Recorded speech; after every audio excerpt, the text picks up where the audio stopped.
Alors, l'affaire Dreyfus, c'est... Alors, je ne rentre pas dans les méandres de l'affaire Dreyfus du point de vue de l'affaire Dreyfus comme affaire judiciaire, mais il faut poser la problématique telle qu'elle a été posée dans le cadre du mouvement ouvrier révolutionnaire comme poteau indicateur d'un basculement significatif. Avant l'affaire Dreyfus, on a la gauche du capital et on a la droite du capital. La droite du capital, c'est l'ensemble des forces qui, en 1789, ont décidé d'entrer dans le processus révolutionnaire pour gérer la marchandise, mais tout en conservant l'avant-marchandise. Et la gauche, c'est l'ensemble des forces qui sont rentrées dans le processus révolutionnaire de 1789 pour gérer la marchandise, tout en voulant absolument liquider l'avant-marchandise. Donc, la droite du capital, c'est le capital encore ancré dans l'avant-marchandise et quelque part dans des formulations de protection des traditions d'avant la marchandise. Et la gauche du capital, c'est les forces de progrès qui font l'apologie du capital jusqu'au point où il faut effectivement liquider tout l'avant-capital. Qu'est-ce que vient faire le mouvement ouvrier révolutionnaire là-dedans? Rien, puisque le mouvement ouvrier révolutionnaire, il est ni de gauche ni de droite, puisqu'il regarde et qu'il comprend la gauche et la droite comme deux fractions du capital. Et toute l'histoire du mouvement ouvrier révolutionnaire consiste à dire la gauche et la droite, c'est deux fractions du capital qui font obstacle à l'auto-émancipation révolutionnaire du prolétariat, qui veut détruire l'État, l'argent, le salariat et tous les rackets politiques, qu'ils soient de droite ou de gauche.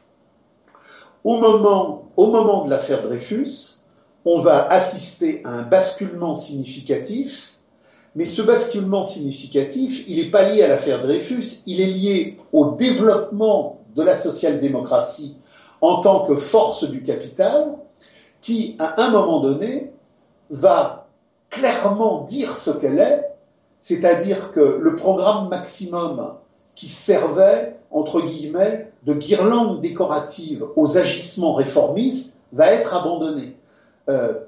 Le projet social-démocrate de modernisation du capital pour intégrer la force de travail ouvrière et pour l'intégrer en étant le maquignon de cette force de travail, le proxénète de cette force de travail. Qu'est-ce que la gauche du capital social-démocrate? C'est quelque chose qui vend la force de travail et qui essaye qu'elle soit le mieux rémunérée possible. Mais Marx est encore proche. Le projet radical issu de la Commune de Paris et des journées révolutionnaires de juin 1948, il est encore dans les mémoires. Donc, la social-démocratie avance avec un programme minimum qui est sa réalité et un programme maximum qui est la mythologie qui cache son mensonge. Le programme minimum, c'est avec les partis et les syndicats au quotidien, nous rénovons la force de travail pour qu'elle soit mieux payée. Et il y a un programme maximum, un jour dans 10 000 ans, un jour dans 30 000 ans, nous abolirons le salariat. Mais à l'époque, l'ennemi essentiel de la radicalité ouvrière, c'est bien le progrès du capital, l'idéologie du progrès, qui est fondée sur le devenir historique du progrès.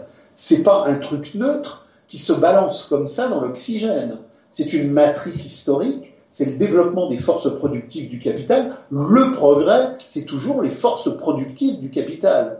Et le mouvement révolutionnaire ouvrier, s'il a toujours contesté les féodalités d'avant le capital comme force d'oppression, ça n'a jamais été pour faire l'apologie du progrès, qui ne peut être que le progrès du capital et qui conduit au fétichisme de la marchandise le plus absolu et donc à la dictature la plus terrible que le prolétariat n'ait jamais connue. Le pire n'est pas derrière, le pire est devant, dans cette cybernétique du capital qui a construit maintenant l'obligation démocratique de l'homme réifié, le camp de concentration le plus abominable qui ait pu exister, l'homme chosifié total, abruti et nié dans toutes ses jouissances humaines. Qu'est-ce qui se passe au moment de l'affaire Dreyfus?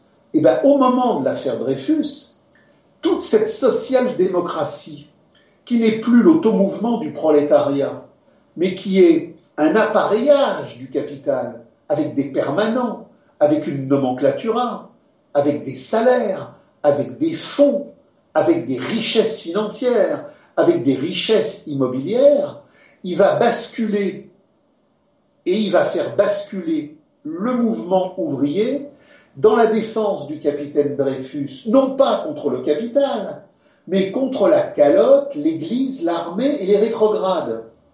Donc, l'affaire Dreyfus, c'est le moment où la gauche du capital va totalement cadenasser le mouvement ouvrier constitué pour qu'il ne soit plus une force de récusation de la modernité du progrès capitaliste, mais une force d'appui au développement du progrès capitaliste contre ce qu'on appelle la réaction, l'Église, l'armée, la tradition. Donc, grâce à l'affaire Dreyfus et au fait qu'il y a un clivage entre les progressistes qui défendent Dreyfus et les réacs qui ne défendent pas Dreyfus et qui l'accusent, et là on n'entre pas dans le débat judiciaire, on entre dans la formalisation idéologique qui fait que, avant l'affaire Dreyfus, j'ai une géographie du mouvement social qui est structurée sur une cartographie spécifique, et après l'affaire Dreyfus, j'ai tout autre chose. Et ce tout autre chose qu'il y a après, c'est que on va avoir une gauche du capital dans la social-démocratie totalement généralisée du capital, qui va dire au prolétariat, mais votre ennemi, c'est pas le salariat, votre ennemi, c'est pas la modernité du capital, votre ennemi, c'est le curé, c'est l'armée, c'est les réacs. Autrement dit, les progressistes du capital sont vos alliés. Devenez la courroie de transmission, devenez effectivement les forces supplétives de la modernité capitaliste. Et d'ailleurs, on arrive là à l'étape supérieure, parce que qu'est-ce qui est en jeu aujourd'hui à l'Élysée? C'est d'abolir et de liquider le Parti socialiste. Le projet de Hollande et le projet de l'équipe restreinte qui aujourd'hui à l'Élysée autour de Ségolène Royal, Julien Drey et d'autres travaillent, c'est l'éclatement définitif du Parti socialiste, c'est-à-dire que le faux drapeau qui a enfermé le mouvement ouvrier dans la social-démocratie pendant effectivement des décennies et des décennies a accompli son cycle de mort. Alors il l'a accompli à tous les niveaux, il a accompli ce cycle de mort parce que c'est bien la social-démocratie qui a assassiné Rosa Luxembourg, expression radicale, mais c'est bien la social-démocratie qui a conduit à toute la modernité jubilatrice du capital dans sa forme la plus novatrice et la forme la plus écrasante. Donc qu'est-ce qui va se passer? Le PS va mourir et on va avec Macron créer un parti progressiste. Alors le parti progressiste, c'est vive l'homosexualité, vive l'immigration, vive l'écologie, mais tout ça dans le salariat maintenu, dans le salariat cadenassé et dans l'oppression capitaliste la plus féroce. Il n'y a plus de débats sociaux. Le capitalisme maintenant est éternel. La social-démocratie a abouti à la totale reconversion de son mensonge constitutif, enfin déclaré et non plus dissimulé. Maintenant, on est au bout du bout.